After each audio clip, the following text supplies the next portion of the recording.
So we're here at Stonedeaf TV on a beautiful Friday evening, just before all the madness kicks off tomorrow. And I'm here with Samarkind, opening band tomorrow. So how are you feeling about the show, both of you?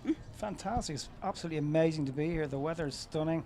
The surroundings are amazing, yeah. Mm-hmm. We can't wait to play tomorrow. We're really excited about it. Like, it's a big deal for us to come here, and yeah, fantastic. Yep, because you actually won the opening poll competition, so that must have been a great moment of recognition It was, for you. yeah, like to get the vote from the fans. You don't get Thank you for that, by the way. Yeah. That was Yeah, great thanks. response. It's been amazing. Like, you don't get a better accolade than the people that actually go out there and buy the tickets and Yeah. the records Yeah. to support and get behind you. Yeah, it's fantastic. Yeah, it's a pretty big moment. Yeah. hmm So your self-titled debut album was released in 2017, and it's such a brilliant album in terms of really combining nostalgic 70s rock, but also having quite a contemporary twist to it.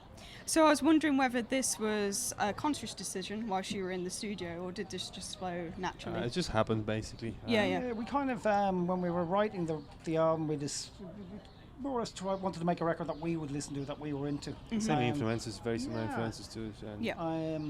The obvious influences are there, like the Mark III Purple thing, the bit of Zeppelin, the old 70s stuff. But what we tried to do, and just tried to put a bit of a contemporary edge on the whole thing, the likes of Sunstruck Heart and Goodman Call, push away from it slightly, like, you know. So we're hoping that there's a broad mix of flavours and tastes in the record. Because I noticed with, particularly with the opener, Black Rain, there's this really cool, quite almost country-inspired riff. And I guess you've already answered this, but do you quite like to just really surprise the listener in a way with adding different influences and styles in? well, that kind of opening, that riff sort of came from, like, we had an idea for the song, just had 3 chords, and then, you know, the inspiration came in, I think, from, you know, that movie Cannonball from the 70s. Yeah, Cannonball. Yeah. So Okay. that's Yeah, just that's the cool. idea of the country, sort of like that kind of shuffle. Yeah. And We were kind it of kinda having a worked. bit of an old country kind of Americana thing going on at the time when we were writing it, so like hence the kind of shuffly beat and that, like it was just an influence that we used to at the time. It works really well. Yeah. And you've mentioned the single Sunstroke Heart already, which received recognition from the likes of Classic Rock Magazine and Planet Rock Radio. What was the inspiration behind this track? Sunstroke Heart, it's a kind of there's a deep lyrical element to it, whereby a lot of people have issues regarding families and inter-sibling rivalries and all these things. It sort of delves into that, like, and thank you, brilliant service. The song deals at a time in my life when I was living in Spain, and it's just retrospecting back on a few things that have gone on, and it's not totally personal, but there are personal elements within the song. Sure, yeah. So you've been just drawn away from the album in terms of you've been doing quite a few festival runs this year. How have the songs kind of translated in the live setup? Is there any kind of fan favourites when you play?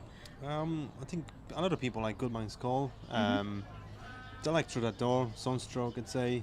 Yeah, the aforementioned Black Rain as an opener, like kind of gets those hands clapping, like, and it does a bit of a dance to it, like, so. Yeah. Skinny River's also cool because we kind of get a bit of a chance to jam together Yeah, we and jam experiment that with one different out, things. Sometimes it'll Yeah. work, sometimes it doesn't, you know. So, And with Stonedeaf, of course, it's quite a unique festival because it's bringing back, you know, the one-day setup that happened with the iconic Monsters of Rock back in the 80s and early 90s. So how do you feel about this type of festival returning? Well, I'm a Donington veteran from the old Monsters of Rock days. Like, it was always a big deal for me. I was going since it was that high, you know. I've seen them all there, like from the first Motley Crue show to Van Halen with David Lee Roth and things like that. The one-day concert, and particularly, as I say, if you get the setting and the weather correct, it's perfect. It blows me away. Like, you know, I love it. Like the likes of the Monster of Rock, even the old Reading from years ago. It's not the same now, but it brings out the true element of the hard rock fan in the UK, and you can see there's quite a few people have come from abroad as well. Here, so yeah, amazing. So I heard in another interview that you've already started work on the new album, just, you know, little pieces. How is that going? It's been going great. Actually, with this setup, it just seems to be very going really quickly because we have lots of ideas for the songs, and we just kind of process to pick another, riffs, ideas, and just trying to put them in the songs, just the hooks, and then probably we'd like to maybe start recording something new next year, and hopefully maybe release something this year even if we get the time and chance to do it. Yeah, and it's going really well. Yeah, with this record, with it, Mark and Dara are much more involved in the writing end and the arranging end, so they're bringing a new dimension to the whole thing as well. And I think on the next record you'll hear a much more expanded version of Samarkind. There's a great chemistry as well in the band, so just basically the songs just happens in every rehearsal we do. We jam some different ideas, and they just we have some motifs that we can kind of use it and put all together in the songs. Cool. I very much look forward to hearing it. I hope you have a fantastic show tomorrow. Thank you so much for your time. Thanks for having us, Amy. Thank you a lot.